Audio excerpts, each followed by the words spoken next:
Bishot Marav Rabotai, avec la permission d'Hachem, aujourd'hui c'est un jour que nos sages le considèrent comme un jour de deuil, parce que c'est le jour de Hurban Bet HaMikdash. De l'autre côté, Hachamim, ils comparent ce jour aussi, et les prophètes aussi le comparent, à un jour de fête. Comme c'est écrit, Kara alay Moed, HaKadosh Baruch Hu, il a appelé ce jour de Tisha B'Av un jour férié. Alors, Bémet, il y a une contradiction. Est-ce que c'est un jour férié ou c'est un jour de deuil? Mes amis, on commence le jour autant que jour de deuil. Mais il peut se terminer autant que jour de fête. D'ailleurs, on voit très bien que le jour de Tisha B'Av, il y a la lecture de la Torah, il y a même la Haftara. Vous savez que la Haftara, on l'a fait que le Shabbat et le jour de fête. On lit jamais la Haftara au courant de la semaine, ou un jour de prière à Minha. Donc, c'est que pendant les fêtes qu'on fait la Haftara. Donc, c'est extraordinaire que le jour de Hurban Bet HaMikdash, il s'appelle aussi le jour férié, un jour de fête. Si on a tous compris la raison pourquoi le Bet HaMikdash a été détruit, alors Hachem, tout de suite, il va nous envoyer la Géoula. Tout dépend de nous. Parce que Hachamim disent que chaque jour que le Bet HaMikdash n'a pas été construit, ben comme s'il a été détruit. Vous savez que cette semaine, j'ai réfléchi cette semaine, j'ai dit quelle est la différence entre un jour de deuil, lorsque on perd quelqu'un de proche, comme le jour que j'ai perdu mon père, alors, et ma mère, pour moi c'était 7 jours de deuil. Et après quelques années, aujourd'hui je fais la Hilula de mon père. C'est fini, je pleure plus mon père. J'ai pleuré mon père pendant les 7 jours de son deuil, peut-être pendant le mois, de temps en temps pendant l'année. Pour ma mère aussi, c'était pareil. Mais après, c'est fini. Aujourd'hui, je vais pèleriner mon père. Je rigole. Je fais même la Hilula de mon père. Je vais pèleriner ma mère. C'est plus comme avant. Je sais que ma mère, elle est quelque part à Gan Eden. C'est fini. Alors, ce que je comprends pas, est comment est-ce possible que un parent, après quelque temps, l'oublie, ça passe à l'oubli, comme par exemple la Hilula de Rabbi Pinto. On l'a fait avec beaucoup de simha, de joie. Je me rappelle, il y a des gens qui ont assisté à l'enterrement de Rabbi Pinto, mon grand-père à Casablanca. C'était vraiment, pendant un mois, c'était un mois de deuil, comme ça les gens me racontent. Aujourd'hui, on lui fait la Hilula. Alors, pourquoi, pour le Bet HaMikdash, on ne fait pas pareil? La réponse, elle est simple. Étant donné que lorsqu'on perd quelqu'un de la famille, c'est une perte d'un jour. C'est une perte qu'on oublie plus tard. Ça passe à l'oubli. Mais étant donné que le Bet HaMikdash, on compare chaque jour que le Bet HaMikdash, qui n'est pas construit comme s'il a été détruit, donc comme s'il a été détruit aujourd'hui, donc c'est toujours, il y a un deuil. Donc c'est un deuil qui se renouvelle tout le temps. N'oubliez pas que les tzadikim, ils font Tikkun Hatzot chaque nuit. Alors c'est quoi Tikkun Hatzot? Ils vont s'asseoir par terre, ils vont pleurer la destruction de Bet HaMikdash. Je voudrais raconter une histoire sur un qui s'appelle un grand tzaddik, il s'appelle Rab Saadia Gaon. Rab Saadia Gaon, il avait l'habitude que chaque nuit, il se lève et il fait Tikkun Hatzot. Il se lève, il s'assoit par terre, il pleure la destruction de Bet HaMikdash, chaque nuit. Bien sûr que les vrais tzadikim, même Shabbat, ils font Tikkun Hatzot, mais ils vont pas s'asseoir par terre à cause du caveau du Shabbat. Mais, ils font, même les Shabbatot, ils font un Tikkun pour se souvenir de Bet HaMikdash. Alors, Rab Saadia Gaon, un jour, il était invité chez quelqu'un. Ce quelqu'un, il savait pas la grandeur de Rab Saadia Gaon. Il a cru que c'était un rabbin comme tous les rabbins. Et pendant la nuit, le propriétaire de la maison, il entend un peu de bruit. Il entend du bruit à la maison. Il se réveille, il voit qu'est-ce qui se passe, il ouvre la fenêtre, il voit à travers la fenêtre qu'est-ce qui se passe, il voit Rav Saadia Gaon allongé par terre, et il était en train de pleurer, il neigeait, j'ai oublié de vous dire, là où il se trouvait il neigeait, donc il prenait de la neige et la mettait sur lui, il pleurait. Rav Saadia Gaon, c'était pas n'importe qui, mais il était anav, il était humble, il voulait pas que les gens lui donnent des honneurs, vous savez, il était tellement anav, et ceux qui le connaissaient, mais c'était pas lui qui va se faire connaître pour avoir des honneurs. Mais maintenant, ce monsieur-là, il réveille sa femme, il dit à sa femme, réveille-toi. L'invité qu'on a, c'est un invité de marque. C'est voilà être tzaddik. Il est en train de pleurer, il est assis par terre, et il fait ce qu'on appelle Gilgul Sheleg. Gilgul Sheleg, c'est, je ne veux pas rentrer dans les détails parce que ça va me prendre du temps pour vous l'expliquer, mais à Kolpanim, c'est une manière de souffrir pour la destruction de Beit HaMikdash. Il descend en bas, il ouvre la porte, et Rav Saadia Gaon, tout de suite, lorsqu'il voit le propriétaire de la maison, tout de suite, il se couvre et lui dit, excusez-moi si j'ai fait du bruit.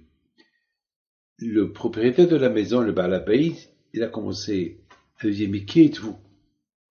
Ce que vous êtes en train de faire, ça c'est que les tzadikim qui le font. Mais qui êtes-vous? Il dit, bon, je suis rien du tout. Je dis, je suis Saadia. Saadia qui? Saadia Gaon. Dès qu'il a entendu le nom Rav Saadia Gaon, il a commencé à pleurer.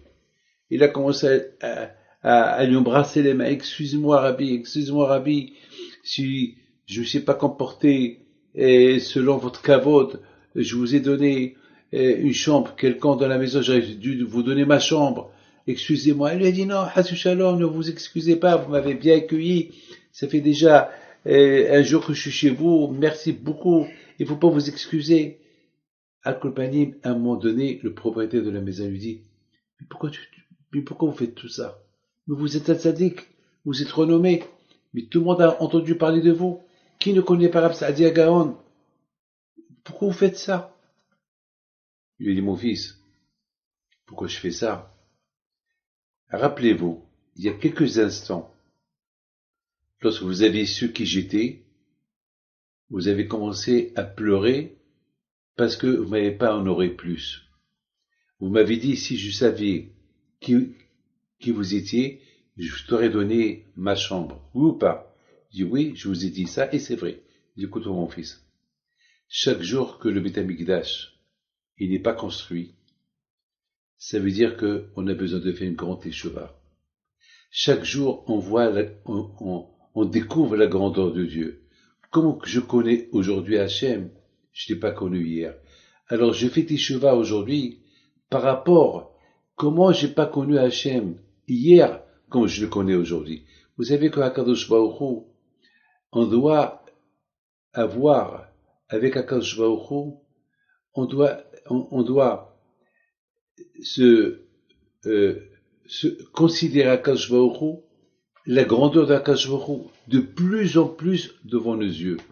Il ne faut pas qu'Akadosh Baruch Hu, il stagne dans notre tête. Il ne faut pas qu'on s'habitue avec Akadosh Baruch Hu.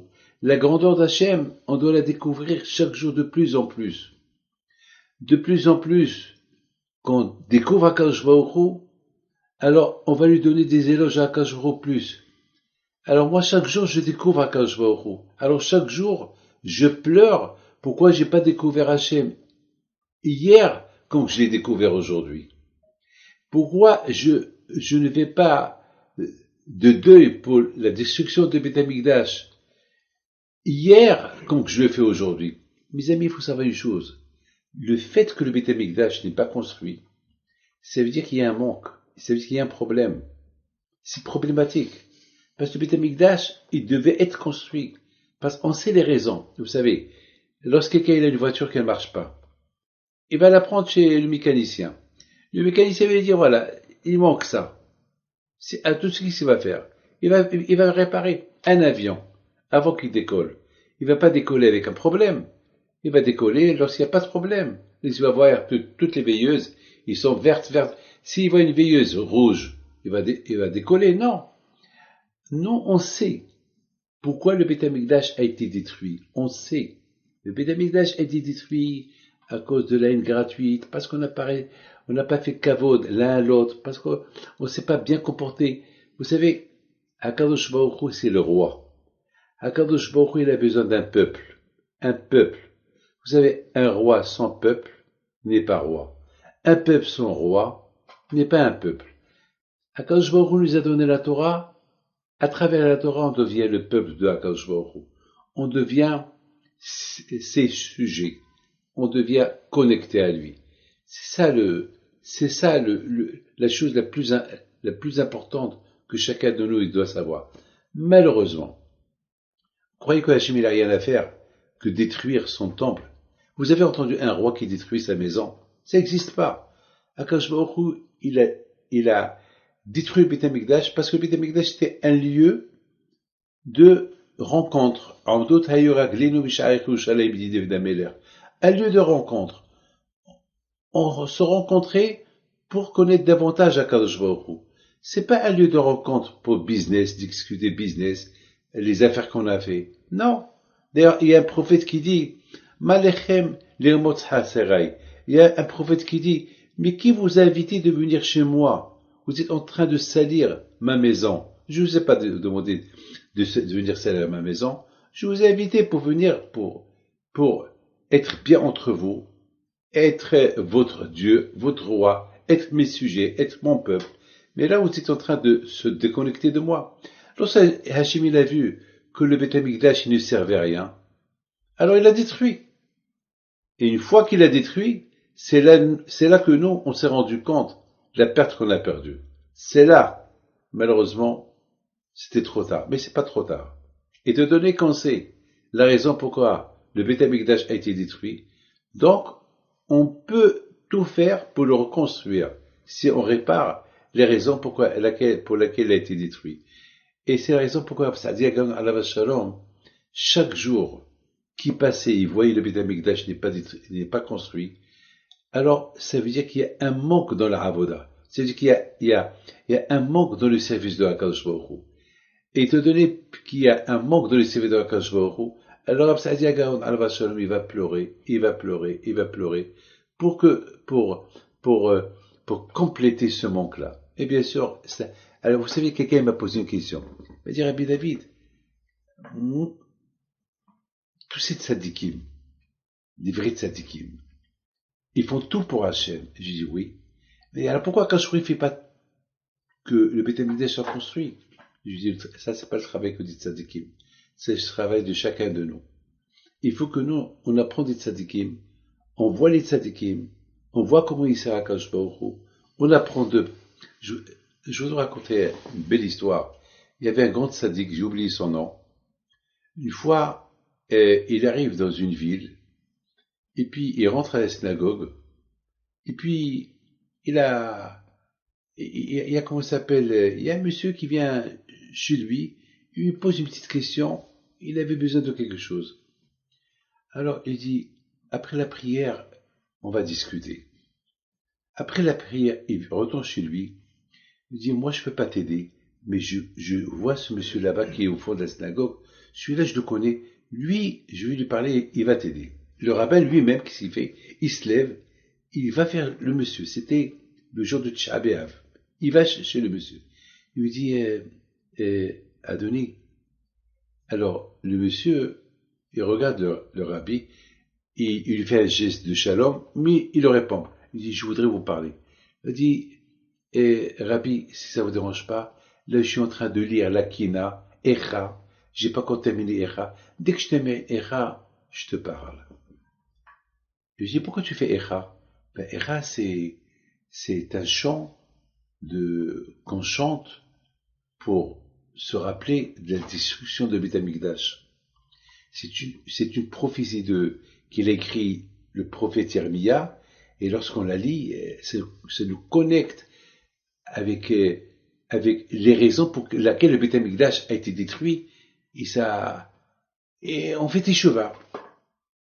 Le rabbi lui dit, ben c'est à cause de ça que le Beth Amikdash a été détruit. Il dit quoi? Il dit, À cause de toi, le Beth Amikdash a été détruit. Pourquoi le Beth Amikdash a été détruit? Parce qu'il n'y avait pas d'aide. Là, je suis en train de te demander de l'aide à quelqu'un. C'est ça la construction de Beth Amikdash. La construction de Beth Amikdash, c'est pas avec de lire les raisons pourquoi le Beth Amikdash a été détruit. C'est autre chose. Au-delà de ça, des raisons pourquoi le Beth Amikdash a été détruit. C'est de passer à l'action, de passer au Maasé. Alors, je suis en train de lire les Echa, pourquoi le Beth Amikdash a été détruit, et là je viens pour te donner une mitzvah à faire pour réparer pourquoi le Beth Amikdash a été détruit, et qu'est-ce que je suis en train de faire? J'ai pas le temps. Alors voilà, mes amis, je voudrais simplement dire que on vit aujourd'hui une époque, Baruch Hashem, où Bémet, on n'est pas loin de la Géoula. Cette semaine, on a cru qu'il allait avoir, tout le monde d'ailleurs parlait, de la Troisième Guerre mondiale, entre la Chine et l'Amérique, à cause du Taïwan. Cette année, c'était une année, on a passé le Corona, on a cru que c'est Mashiach, on nous a dit, ça y est, c'est une épidémie mondiale, et tout le monde parlait. On a passé le Corona, on a passé les vaccins, et après, c'est l'Ukraine et la Russie, et on a cru encore, et une troisième guerre mondiale, et cette semaine, encore, on a presque, et voilà, aujourd'hui, il y a une guerre au Moyen-Orient. Mes amis, on n'est pas loin de la Géoula. On n'est pas loin. Moi, je le sens. Vous savez, le Gaon de Vilna, il donne une image extraordinaire sur Be'ezat Hashem, la reconstruction de Beth Amikdash de Mashiach. On appelle ces temps-là, ces moments-là qu'on vit, on les appelle Hevle Mashiach. C'est quoi Hevle Mashiach? C'est les contractions de Mashiach.